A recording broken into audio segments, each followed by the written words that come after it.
There is lots to discuss. Ford O'Connell can help discuss these things. He is a former McCain-Palin presidential campaign advisor. Yes, yes. He is the chairman of the Civic Forum PAC, also true. And he is followable at Ford O'Connell. Ford, welcome. Thank you. I'll also be having a book coming out on about 2016. It'll be out in September. How the Republican Party can fix things, how you can beat Hillary, and what's the scouting report on our folks. In the words of Harvey Fierstein, plug away. We are working hard at this moment. The vast power play technical operation is working hard to have it so that Doug Schoen can join us, and he's out there somewhere.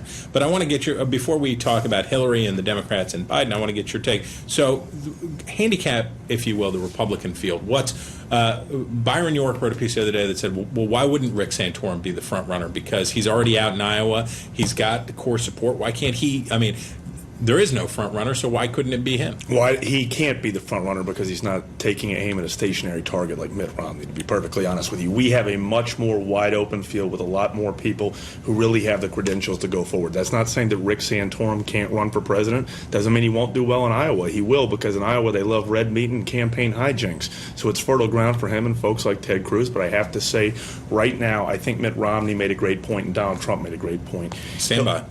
And that is Hillary Clinton is very difficult to beat. She's going to be the nominee, but it can be done if we execute the right game plan and we pick among a couple of folks that can do it. Now, why do you say Ted Cruz is like Rick Santorum? Because right now he's a political arsonist. He may be out there working the political media complex like an established fiddle player, but he's yet to get beyond the conservative base. Now, granted, you have to win the nomination to actually beat Hillary Clinton, and he can do very well in a state like Iowa and a state like South Carolina. I do recommend that his father, Raphael, comes after him at the podium, because he pretty much stole all the thunder this past weekend in Iowa. He's obviously toying with the notion of running. I think he could do very well in Iowa, but I don't see him getting beyond the appeal unless he tones down his fire and brimstone rhetoric. I like what he says. I don't like how he says it. Well, you like how Doug Schoen says things, right? Don't you? Yes, yeah, because Doug's a genius. Doug's a genius. Doug, can you hear us? Is the internet working? If you keep talking that way, I will be infinitely more pleased with PowerPoint play. Right. Doug Schoen was just waiting until we said something complimentary enough to say, yes, my IFB is working. Yes, in fact, it is. The former First Lady today is going to give a speech at the American Bar Association. We're hearing probably from her another piece in this discussion talking about how she, too, would be history-making and precedent-setting if she were the Democratic nominee and ultimately elected president. That sort of the time has come for a woman to do this, that President Obama has broken one barrier. Now it's time to break another barrier. I agree with Ford. I think she is the odds-on front-runner. She is potentially beatable, and one of her main problems, gentlemen, I think you'd both agree, is the Obama record. He's down to 42% approval, and that redounds to her detriment. But notwithstanding the Obama record, what Doug really wants to say is that Hillary 2.0 wants to become history 2.0. And basically, Republicans cannot allow her that avenue to talk about something distinct and historic. This is not about having a woman in the White House. This is about Hillary and her unfettered ambitions going forward, and everything should be viewed through that prism, irrespective of the Obama record. At the end of the day, Hillary 2.0 is all about Hillary. Ford, when the Republican Party, whatever wing comes forward in 2012, or 2016, they will say she's been there for 25 years. She's been around national politics for 25 years. She is more of the same. We're change. Won't that be what your party's saying? That is going to be what we're going to say. Is we are for basically look at the last 8 years of politics. Putting Hillary back in there means that you're going to continue 12 to 16 more years of this progressive nonsense that isn't working, because you're talking in nice, fair-minded language, but you're not actually putting great policies forward. What they have to say is that our policies and our principles are going to take America to a brighter future, and Hillary is more of the same, and essentially she is Obama 3.0.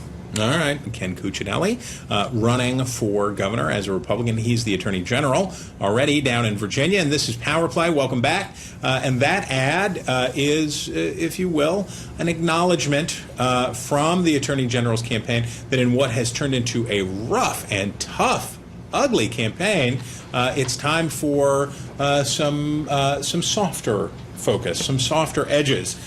So let's talk about the race, where we are right now. Ford O'Connell, he is still here, and so is Doug Schoen. Doug, are you still up there? I am indeed. All right, this is good. This is good. Now, so this is a good race. In an off year, no. In an off year, so here's the question. Ford, actually, let's just not go to the question. You have characterized this race in a way that I think would be helpful for the internet. Go ahead and share your characterization. We have Terry McAuliffe, who's a carpetbagging charlatan who's trading on the Clintons' name, versus Ken Cuccinelli, who's basically an undisciplined flamethrower. They've both gone nuclear on each other. The entire Commonwealth of Virginia looks like scorched earth, and all of a sudden the boys in the Cuccinelli campaign, led by Chris Stirewalt, the GC, the general strategist, basically said, we got to come up with a way for people outside of the base to actually vote for us. So now what are we doing? We're using open-ended Obama language to make you like us, because if we don't get beyond our base, guess what? Terry McAuliffe might win this neck-and-neck race. Now, for Terry McAuliffe, though, business as usual also has had some difficult moments in it, and that specifically includes his work for a green car company where he took. It is unclear to some degree, but the takeaway is that obtaining visas for guest workers may have been done in a way that in contravention of the norms, and most damagingly in this case, a factory that he said was coming to Virginia went to Mississippi, ended up going to Mississippi, right? Well, yes, exactly. You can't say that you're a job creator who then's going to tout thousands of jobs and millions of American cars with no deliverable cars and a handful of jobs. And to boot, on top of it, you're basically giving a Visa for cash scheme out the back of this business. And essentially, at the end of the day, Terry McAuliffe's got a lot of problems too. Obviously, Ken Cuccinelli does as well. And it's up to the Virginia voter. I think the winner of this race, I do think Doug is right. In an off year, technically the Republicans should win because the electorate's more favorable. But really, it's who do Virginia voters, like the least. So, who's going to wind up winning this? The other issue is how much money can McAuliffe raise? Can he significantly outraise Cuccinelli? Because that's what he's been doing for his entire career. He's got both Clintons firmly in his camp. And can he overwhelm the Attorney General with advertising and communication? Time will tell.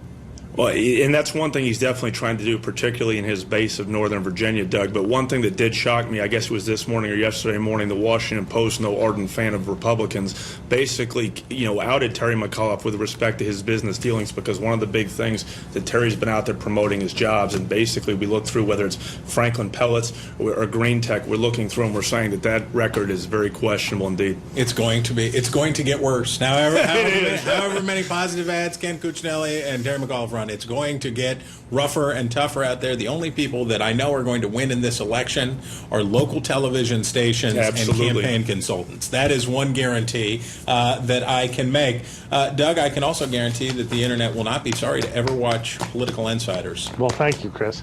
That is a true statement. And Power Play as well. As long as we say nice things about you. Doug, exactly. we thank you. Have a great Monday, Ford. We thank you. Thank you.